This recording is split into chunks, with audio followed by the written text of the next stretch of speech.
আমি এই ভিডিওর মধ্যে লেডি কনস্টেবল মেন 2023-এ যে পরীক্ষা হয়েছিল তার যে ম্যাথ ছিল মানে অঙ্ক, সেগুলো আমি সমাধান করব। এই অঙ্কগুলো আগামীতে যে ডাব্লিউবিপি কনস্টেবল এবং কলকাতা পুলিশ কনস্টেবল পরীক্ষার জন্য কিন্তু খুবই গুরুত্বপূর্ণ এবং হেল্পফুল হবে। তো যারা যারা প্রস্তুতি নিচ্ছ আগামী ডাব্লিউবিপি কনস্টেবল এবং কেবি কনস্টেবলের জন্য, তোমরা এই ভিডিওটা দেখতে পারো, তোমাদের হেল্প হবে। দেখো, প্রথম প্রশ্নতে বলা আছে এখানে, স্রোতের প্রতিকূলে একটি নৌকা 45 মিনিটে 12 কিমি যায়। স্থির জলে নৌকার বেগ, এখানে স্থির জলে নৌকার বেগ 30 কিমি পার ঘন্টা হলে নদীর স্রোতের বেগ বার করতে দিয়েছে। ঠিক আছে, দেখো আমি যেভাবে অঙ্কগুলো করা আমি সেই নিয়মে করাচ্ছি। যদি তোমাদের আরও কোনো বেটার নিয়ম জানা থাকে তো তোমরা সেই নিয়মে করবে। ঠিক আছে, এমন নয় যে আমার ভিডিও দেখে এই নিয়মে করতে হবে অনেকে। ঠিক আছে, দেখো এখানে বলেছে স্রোতের প্রতিকূলের 45 মিনিটে, স্রোতের প্রতিকূলে 45 মিনিটে 12 কিমি যায়। তাহলে এখানে দেখো, ও যদি এই প্রতিকূলে আমি লিখছি 45 মিনিটে যদি 12 কিলোমিটার যায় তাহলে 1 মিনিটে যাবে 45, তাহলে 60 মিনিটে যাবে। এখানে 60 এই কারণে বার করছি যে কিমি পার ঘন্টাতে নিয়ে আসার জন্য। দেখো 15কে 3, 15কে 4 করলাম, 3কে 4, তাহলে 4 4-এ 16।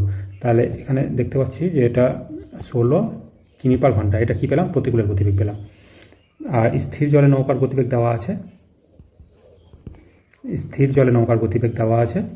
দেখো স্থির জলে নৌকার গতিবেগ 30 কিমি পার ঘন্টা দেওয়া আছে। দেখো 30 কিমি পার ঘন্টা দেওয়া আছে।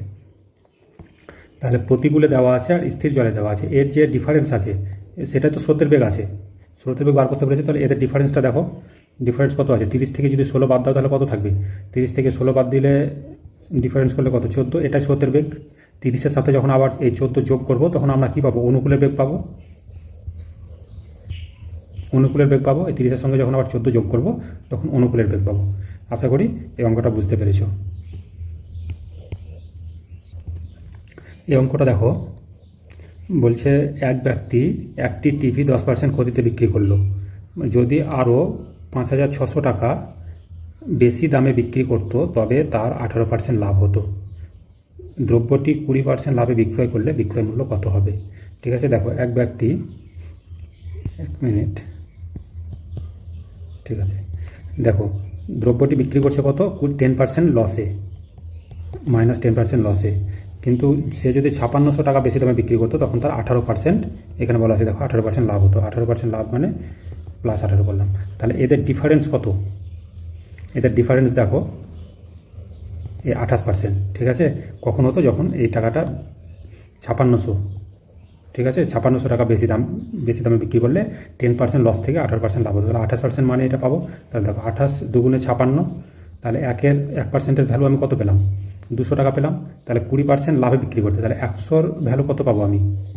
200 আরও 2টো শূন্য দিলাম। এটা কিন্তু অ্যান্সার হবে না। 20% লাভ বিক্রি করলে বলেছে, তাহলে 20% লাভ, তাহলে এর 120, 20% লাভে বলছে। দেখো 2টো শূন্য কাটলাম, 12 দুগুণে 24, 3টে শূন্য, ঠিক আছে, 24,000। দেখো এখানে 24,000 অপশানটি। ঠিক আছে, এই প্রশ্নটা দেখো বলছে, কী বলছে দেখো, 20 পাতার একটি বইতে একটি পাতা হারিয়ে গেছে। ঠিক আছে, বাকি পাতাগুলোর নম্বরের সমষ্টি, বাকি যে পাতাগুলো আছে তাদের নম্বরের সমষ্টি দেওয়া আছে 195। হারিয়ে যাওয়া পাতাটির নম্বর সংখ্যা দুটি হলো। হারিয়ে যাওয়া যে পাতাটা হারিয়ে গেছে তার একটা পাতা 2 বিটার পেজ নাম্বার থাকে, তো সেই পেজ নাম্বার দুটো জানতে চেয়েছে। দেখো তাহলে আমরা কী হবে, মানে 20 পাতার একটি বইয়ে যদি 20টা পাতা থাকে তাহলে 1 2 3 4 এভাবে চলবে 20 পাতা। ঠিক আছে, 20 পাতার বই, তাহলে তাদের নাম্বারের সমষ্টি বলেছে। তাহলে সমষ্টি যখন 1 যোগ 2 যোগ 3 যোগ 4 এভাবে করতে করতে 20 অবধি করবো।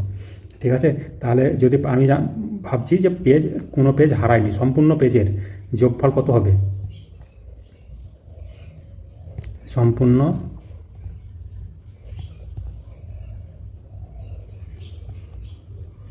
যোগফল, সম্পূর্ণ পেজের যোগফল, সম্পূর্ণ পেজের যোগফল কত হবে? আমরা জানি যে কোনো স্বাভাবিক সংখ্যার মানে n সংখ্যক স্বাভাবিক সংখ্যার যোগফল আমরা জানি যে n × n+1/2। আমরা জানছি যে এখন সম্পূর্ণ পেজের যোগফল আমরা বার করব। তাহলে n মানে কত? 20। ঠিক আছে, গুণ 20 -1, তাহলে 19/2। দেখো তাহলে এখানে কাটলে কত? সরি, n × n+1 হবে, এখানে একটু মিস্টেক হয়েছে। তাহলে আমরা কি জানি? সম্পূর্ণ পেজের যোগফল কি জানি আমরা যে কোনো স্বাভাবিক এন সংখ্যক স্বাভাবিক সংখ্যার যোগফল যদি আমরা এন ধরি, তাহলে এন সংখ্যক স্বাভাবিক সংখ্যার যোগফল কত হবে? এন ইন্টু এন প্লাস 1/2, ঠিক আছে? তাহলে এন মানে কত? 20 প্লাস 1 21/2, তাহলে এখানে কাটলে 10, তাহলে এখানে পাচ্ছি আমি 210। যদি কোনো পেজ না হারায় তাহলে সেখানে নাম্বার হতো 210, কিন্তু এখন কত আছে? 195। তাহলে আমি যদি এখান থেকে বাদ দিই, 210 থেকে 195 বাদ দিই, তাহলে কত থাকবে?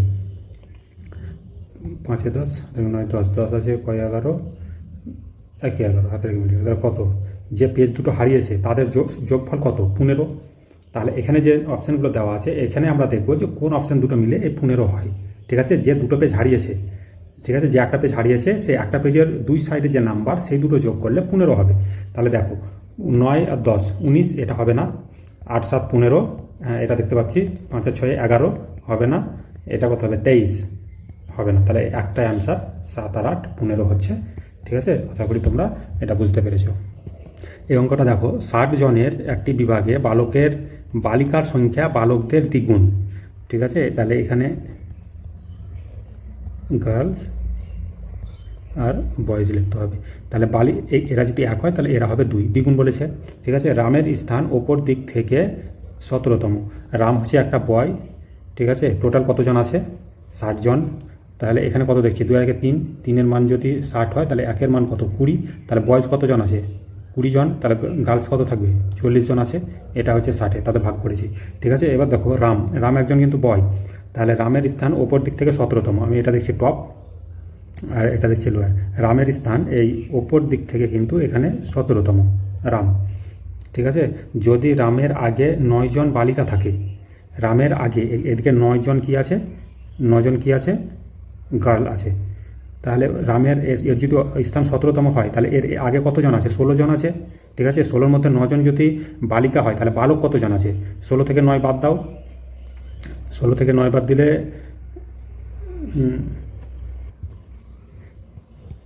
7। তাহলে 9 জন যদি বালিকা থাকে তাহলে 7 জন কি আছে? বয় আছে, মানে বালক আছে। তাহলে ওপর দিকে 7 জন বালক আছে আর রাম একজন 17 নম্বরে, এদিকে টোটাল 8 জন বালক থাকলো, ঠিক আছে? বলছে 9 জন বালিকা থাকে, তবে রামের পরে কতজন বালক আছে? দেখো টোটাল কতজন? 20 জন। তাহলে আগে 7 জন আর রাম একজন এখানে 17 নম্বরে, টোটাল 8 জন হলো। তাহলে বাকি আর কতজন থাকলো? 12 জন। তাহলে এই 12 জন এই দিকের মধ্যেই থাকবে, ঠিক আছে? এটাই হবে অ্যান্সার, 12 জন। আশা করি বুঝতে পেরেছ। দেখো এখানে কোনো ব্যবসায় 7,000 টাকা মূলধনের মধ্যে রাম শ্যামের থেকে 200 টাকা বেশি এবং শ্যাম আবার যদুর থেকে 400 টাকা বেশি বিনিয়োগ করে। ব্যবসার শেষে মোট 3500 টাকা লাভ হলে রাম কত টাকা লাভ্যাংশ পাবে? দেখো এখানে আমি লিখছি, এখানে রাম, শ্যাম আর যদু, ঠিক আছে? বলছে যদু যদি X টাকা দেয় তাহলে রাম 400 টাকা বেশি, X প্লাস 400, এবং এই যদুর থেকে আরও 200 টাকা বেশি, তাহলে X প্লাস 600। তাহলে টোটাল যদি আমি দেখি 3X প্লাস 1000, এটার সমান ওরা কত বলেছে? 7,000 টাকা বিনিয়োগ করেছে। তাহলে আমি এখানে দেখব 3X সমান 1000 টাকা, ওইদিকে বিয়োগ হলে কত হবে? 6,000 টাকা, ঠিক আছে? 3 দিয়ে যদি কাটি তাহলে 2000, তাহলে X-এর মান আমি পাচ্ছি 2000 টাকা। তাহলে এখানে দেখো রাম, শ্যাম আর যদু তারা কত টাকা করে বিনিয়োগ করেছে? যদু দিয়েছে কত? 2000 X-এর মান, ঠিক আছে? শ্যাম দিয়েছে কত? 2000 প্লাস 400, তাহলে কত হবে? 2400 টাকা। আর দিয়েছে 2000 প্লাস 600 মানে 2600 টাকা। দেখো দুটো করে শূন্য কাটবে, দুটো করে শূন্য কাটো। তাহলে এবার যদি আমি কাটি, এটা কত হবে? 2 দিয়ে কাটলে 10 হবে, 10 দুগুণে 20, 2 দিয়ে কাটলে 12, 12 দুগুণে 24, 2 দিয়ে কাটলে 13, 13 দুগুণে 26। এটা পেলাম তাদের ইউনিট। আমি এই ইউনিট যদি যোগ করি তাহলে কত হবে? 0 2 3, 2 আর 3 5 আর 3 35। আমি টোটাল যোগ করে পাচ্ছি 35 ইউনিট। আর এই 35 ইউনিটের ভ্যালু বলা আছে 3500, ঠিক আছে? তাহলে 1-এর ভ্যালু কত পাবো? 1-এর ভ্যালু পাচ্ছি আমি 100, ঠিক আছে? তাহলে বলেছে রাম কত টাকা লাভ্যাংশ পাবে। রাম কত ইউনিট? 13, তাহলে 13 মানে 1300, ঠিক আছে? 1300 হবে সঠিক উত্তর। দেখো এই অঙ্কটা বলছে এক ব্যক্তি 120 কিমি দূরত্ব 20 ঘন্টায় অতিক্রম করে। এই 120 কিমি দূরত্বের জন্য 20 ঘন্টা অতিক্রম করে। সে সম্পূর্ণ পথের অর্ধাংশ এই 3/5 অংশ সময় অতিক্রম করে থাকলে বাকি অংশের ক্ষেত্রে তার গতিবেগ কত হবে। দেখো এখানে টোটাল দূরত্ব কত, 120, এখানে অর্ধেক অর্ধেক এই 60 দূরত্ব সে কিন্তু কত বলছে, আর টাইমের কথা এখানে বলা আছে, কিন্তু টাইমের কথা বলা আছে এখানে 20 ঘন্টা। এই 20-র মধ্যে 3/5, 4, 3, 4, 12 ঘন্টায় অতিক্রম করেছে। এই 60 কিমি 12 ঘন্টায় অতিক্রম করলো। বাকি কত আছে, 60 কিমি, মানে এখনও অর্ধাংশ বাকি আছে। তাহলে সময় কত কত বাঁচলো, ও যদি 20-র মধ্যে এখানে 12 সময় চলে গেছে, তাহলে কত আছে, 8। তাহলে এই 60 তাকে 8 ঘন্টায় অতিক্রম করতে হবে। তাহলে গতিবেগ কত হবে, তুমি কাটো, দূরত্ব বাই গতিবেগ কত হবে, 4 দুগুণে 8, 4 15 60, 15কে 2 দিয়ে করলে 7.5, 7.5। ঠিক আছে, 7.5 হবে অ্যান্সার। দেখো এই প্রশ্নটা, একটি আয়তক্ষেত্রের পরিসীমা 160 মিটার, পরিসীমা বলা আছে, এটা পরিসীমা 160 মিটার, দৈর্ঘ্য 10 মিটার কমালে এবং প্রস্থ 10 মিটার বাড়ালে এটি একটি বর্গক্ষেত্রে পরিণত হয়। আয়তক্ষেত্রের ক্ষেত্রফল কত বর্গমিটার। ঠিক আছে, দেখো পরিসীমা আমরা জানি 2 × x + y, x মানে দৈর্ঘ্য আর প্রস্থ, যোগ করে যদি 2 দিয়ে গুণ করি তাহলে আমরা কি পাবো, পরিসীমা কত বলা আছে এখানে, 160 বলা আছে। 2 দিয়ে যদি কাটি তাহলে কত পাবো আমি, 80। তাহলে দৈর্ঘ্য প্লাস প্রস্থ দুটোর যোগফল কিন্তু 80। ঠিক আছে, ধরো এই একটা পরিসীমা। দেখো এটা যদি একটা আয়তক্ষেত্র হয়, আমি তোমাকে যখন এটা 80 দিয়েছে, এই অঙ্কগুলো পরীক্ষার হলে সহজে করার জন্য তোমাকে ভাবতে হবে যে কিভাবে করলে একটা বর্গক্ষেত্র হবে 10 কমালে। আমি যদি এটাকে 50 ধরি আর এটাকে আমি 30 ধরি তাহলে কত, 80। যদি আমি এটাকে 10 কমাই তাহলে কত হবে, ঠিক আছে, এটাকে যদি আমি দৈর্ঘ্য 10 কমাই তাহলে কত হবে, 40। একে যদি আমি 10 বাড়াই তাহলে কত হবে, 40। বুঝতে পারছো তো, তাহলে আমাকে এইভাবে ধরে নিতে হবে আমাকে। আমি ভালো করে একটু এঁকে দেখাচ্ছি। দেখো তাহলে এটা যদি আমি কমাই তাহলে 50 - 10 করলে 40, 30 + 10 করলে 40। তাহলে আমাকে এই হিসাবে ধরতে হবে। তাহলে বলেছে আয়তক্ষেত্রটির ক্ষেত্রফল কত হবে, তাহলে এটা কত হবে, 3 × 5 = 15, 1500 হবে। ঠিক আছে, এভাবে নিজেকে একটু ধরে নিতে হবে। দেখো এই অঙ্কগুলো কিন্তু পিআরবিতে আসে। ঠিক আছে, এই অঙ্কগুলো একটু ভালো করে দেখো। বলেছে এক ব্যক্তি 18 কিমি/ঘন্টা বেগে ঘোড়ায় চড়ে প্রতি 7 কিমি পর পর সে ঘোড়া পরিবর্তনের জন্য ঘোড়া পরিবর্তন করার জন্য 6 মিনিট করে থামে। 7 কিমি পর পর 6 মিনিট করে থামে। সে 90 কিমি পথ অতিক্রম, মানে পথ কতক্ষণে যাবে। দেখো আমি যদি সে দূরত্ব যদি 90 কিমি হয় আর 18 কিমি/ঘন্টা হয়, তাহলে এখানে আমি দেখছি যে তার 5 ঘন্টা সময় লাগবে। ঠিক আছে, 5 ঘন্টা। কিন্তু সে 7 কিমি পর পর 6 মিনিট করে থামে, 7 কিলোমিটার পর পর। তাহলে টোটাল ডিস্টেন্স যদি 90 হয় তাহলে সে 7 কিমি করে কতবার থামবে, 7 × 13 = 91। সে কিন্তু 13 বার থামবে না, কতবার থামবে, 12 বার থামবে, কারণ শেষবারে আর থামার প্রয়োজন হয় না। ঠিক আছে, তাহলে 12 বার যদি থামে তাহলে কত মিনিট করে থামবে, 6 মিনিট করে থামবে। তাহলে কত মিনিট দাঁড়াবে, সে 6 × 12 = 72 মিনিট দাঁড়াবে। 72 মিনিট মানে কত, 60 + 12 এই হিসাবে করতে পারি। 60 মানে কত, 1 ঘন্টা 12 মিনিট। ঠিক আছে, তাহলে 5 ঘন্টা ছিল প্লাস 1 ঘন্টা 12 মিনিট, তাহলে কত হবে, 6 ঘন্টা 12 মিনিট। ঠিক আছে, আশা করি বুঝতে পারছো। দেখো এক অসাধু ব্যবসায়ী জাল বাটখারা ব্যবহার করে কোনো দ্রব্যের ক্রয় এবং বিক্রয় উভয় ক্ষেত্রে সে 10% ঠগায়। তার শতকরা লাভ কত। ক্রয় এবং বিক্রয় উভয় ক্ষেত্রে যখন সেম পার্সেন্ট ঠগাবে, যখন এই পার্সেন্টটা সেম থাকবে উভয় ক্ষেত্রে, তখন আমরা এটাকে সাকসেসিভ করব। ঠিক আছে, সাকসেসিভ মানে কি, সাকসেসিভ মানে কি, মানে এই 10-এর সাকসেসিভ করব। এখানে +10 আবার +10 + 10 × 10/100। তোমরা এটা সাকসেসিভে তোমরা জানো। আর 10-এর সাকসেসিভ মানে এমনিতেই দেখেই বলা যায় যে 10 আর 10-এ 20, আর 10 10-এ দুটো শূন্য কাটলে 1 1 1 মানে 21। এমনিতে দেখেই সাকসেসিভ করার প্রয়োজন হয় না 10-এর। ঠিক আছে, চলো পরবর্তী প্রশ্নতে যাই। দেখো এই অঙ্কগুলো কিন্তু পিআরবিতে আসে, তোমরা এই অঙ্কগুলো একটু প্র্যাকটিস করবে ঠিকঠাক। ঠিক আছে, দেখো দেখো এ বলছে এ বি এর দ্বিগুণ কর্মক্ষম। এ আর বি দেখলাম, বলছে এ বি এর দ্বিগুণ, বি যদি 1 হয় তাহলে এ কত হবে, 2। বলছে এ ও বি একত্রে একটি কাজ 6 দিনে করে, এটা তাদের কি ক্ষমতা। তাহলে টোটাল ক্ষমতা কত, 3। তাহলে বলছে তারা একত্রে যখন কাজ করে তাহলে এই 6 দিনে করে, 6 দিনে এই 3 ক্ষমতা, এটা হচ্ছে টোটাল কাজ পেলাম। তাহলে সেই কাজ এ একা কত দিনে করবে, এর এফিসিয়েন্সি কত, 2। তাহলে 2 দিয়ে ভাগ করো, তাহলে কত হবে, 3। তাহলে 3 × 3 = 9, 9 হবে অ্যান্সার। ঠিক আছে, দেখো এই প্রশ্নটা মাতা ও কন্যার, দেখো এখানে মাতা ও কন্যার বর্তমান বয়সের অনুপাত, এটা বর্তমান বয়সের অনুপাত দেওয়া আছে 7:11। 5 বছর পর তাদের বয়সের অনুপাত 4:1। তবে তাদের বর্তমান বয়সের পার্থক্য কত জানতে চেয়েছে। ঠিক আছে, দেখো যদি এখানে করি মাদার, এখানে মাদার আর এখানে ডটার, ঠিক আছে। বর্তমানে তাদের যে বয়সের অনুপাত সেটা আছে 7:1। যখন এটা প্রেজেন্টে লিখলাম, আর 5 বছর পরে যদি করি +5, যখন 5 ইয়ার পরে তাদের বয়সের অনুপাত হয় 4:1, ঠিক আছে। আমরা এক্ষেত্রে এই অনুপাত সমান করার জন্য তোমরা জানো এখানে যে ডিফারেন্স থাকে সেটা দিয়ে আমরা গুণ করি করি, এখানে 6 আর এখানে 3। তাহলে দেখো 3 দিয়ে ওপরেরগুলোকে করবো, 3 দিয়ে যদি করি তাহলে কত হবে, 3 × 7 = 21, আর 3 × 1 = 3, আর 6 দিয়ে এদিকে করলে 6, 4 × 6 = 24, এই ডিফারেন্স দিয়ে এটাকে গুণ করছি, আর 6 × 1 = 6। তাহলে দেখো এবার আমরা ডিফারেন্স সমান পাবো, এখানেও দেখছি 3 ডিফারেন্স, এখানেও দেখছি 3 ডিফারেন্স, ঠিক আছে। তাহলে এই 3-এর মানই হবে কিন্তু এই 3-এর মান কিন্তু হবে কত, এই 5, 3-এর মান হবে 5, এই 3-এর মান হবে কিন্তু 5। তাহলে 1-এর মান 3, আর আমাকে কত বার করতে বলেছে, বর্তমানে তাদের বর্তমান বয়সের পার্থক্য, এটা বর্তমান বয়স, ঠিক আছে। তাহলে এখানে পার্থক্য কত, 21 থেকে 3 যদি বাদ দিই তাহলে পার্থক্য কত, 18। তাহলে কাটো, 3, 6, 18, তাহলে 5, 6, 30। কত পার্থক্য, 30। দেখো এই অঙ্কটা, একটি চৌবাচ্চার একটি ছিদ্র দিয়ে পূর্ণ চৌবাচ্চা খালি হয় 8 মিনিটে, 8 মিনিটে খালি হয়।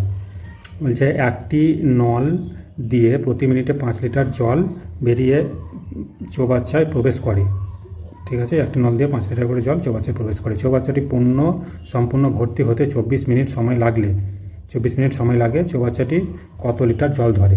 দেখো যখন 24 মিনিটের চৌবাচ্চাটি পূর্ণ হয়, যখন চৌবাচ্চাটি দেখো প্রবেশ করলে চৌবাচ্চাটি পূর্ণ হয়, একটি নল দিয়ে প্রতি মিনিটে 5 লিটার করে জল, দেখো এই প্রশ্নটা, এক ব্যক্তি 2 বছরে 8% চক্রবৃদ্ধি হারে 83.2 টাকা সুদ পেল। তার আসলের পরিমাণ মানে প্রিন্সিপাল বার করতে বলেছে।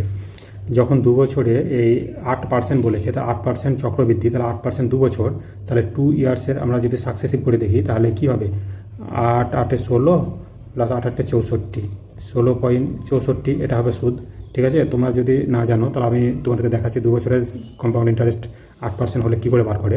এটা সাকসেসিভে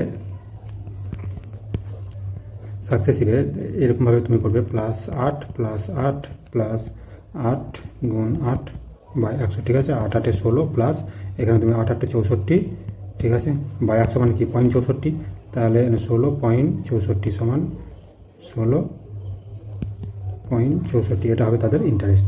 তাহলে দেখো এই যে সুদ আমরা 16.64, ওরা কত বলছে 83.2, ঠিক আছে। তাহলে 1-এর ভ্যালু যদি আমরা বার করি তাহলে 16.64, আর টোটাল ইন্টারেস্ট 100, কারণ সাকসেসিভ এইভাবে করেছি, তাহলে এখানে গুণ 100 করব। দেখো এই দশমিক নিচে তোলার জন্য ওপরে কিন্তু 100 দিয়ে গুণ করব, আর ওপরে একটা দশমিক, তার জন্য এখানে একটা 10, তাহলে একটা শূন্য কেটে দিলাম এখানে, ঠিক আছে। দেখো 832 আর 1664, 8 দুগুণে 16, 32 দুগুণে 64, তাহলে এটা কাটলে এখানে 2 পাবো, এই 2 কাটলে কিন্তু এখানে 5 পাবো। তাহলে 5কে 100 দিয়ে গুণ করলে কত হবে, 500, ঠিক আছে, 500। দেখো এই প্রশ্নটা বলছে 40 কিমি/ঘন্টা বেগে ধাবমান একটি ট্রেন একটি স্থানে পৌঁছাতে 60 কিমি/ঘন্টা বেগে ধাবমান অপর একটি ট্রেনের থেকে এই 1.5 ঘন্টা বেশি সময় নেয়। স্থান দুটির মধ্যে দূরত্ব জানতে চেয়েছে। তাহলে আমি এই অঙ্কটা করব, দূরত্ব তুমি জানো না, ধরো দূরত্ব সমান x, ঠিক আছে, দূরত্ব সমান x ধরছি আমি। তাহলে টোটাল দূরত্ব যদি x হয় তাহলে 40 কিমি/ঘন্টা বেগে যাব, তাহলে এটা কি পাবো, টাইম পাবো, ঠিক আছে। আবার যদি টোটাল দূরত্বকে আমি 60 কিমি/ঘন্টা বেগে যাই তাহলে এটাও একটা সময় পাবো, দূরত্ব বাই গতিবেগ। তাহলে এই যে তাদের পৌঁছানোর যে সময়ের ডিফারেন্স, সেটা ওরা কত বলছে, 1.5 ঘন্টা, 1/2, মানে আমি লিখতে পারি 3/2 ঘন্টা, ঠিক আছে। এটা সমান দিলাম আমি। তাহলে এটাকে ক্যালকুলেশন করো, এলসিএম কত হবে 120, তাহলে 3, এখানে 3x - 2x, তোমরা এগুলো আশা করি জানো, আমি অত কিছু ডিটেলসে বলছি না। 3/2, তাহলে বিয়োগ করলে কত হবে, ওপরে শুধু x, নিচে 120 সমান এখানে 3/2। দেখো 2 দিয়ে কাটলে এখানে পাবো 60, এই কোনাকুনি যদি গুণ করি কিছু নেই, এক্সের সাথে কিছুই নেই, তাহলে x সমান এটা গুণ করলে কত হবে 180, এটাই হবে x দূরত্ব ধরেছিলাম, তাহলে x সমান 180, ঠিক আছে, 180 হবে অ্যান্সার। দেখো 12 জনের একটি অভিযাত্রী দলে 24 এবং 26 বছর বয়সী 2 জন মহিলার পরিবর্তে 2 জন পুরুষ এলে সকলের গড় 2 বছর বৃদ্ধি পায়, ঠিক আছে। ওই 2 জন লোকের গড় কত সেটা জানতে চেয়েছে। দেখো 12 জনের অভিযাত্রীর দলে বৃদ্ধি কত পাচ্ছে? 2 বছর করে বৃদ্ধি পাচ্ছে।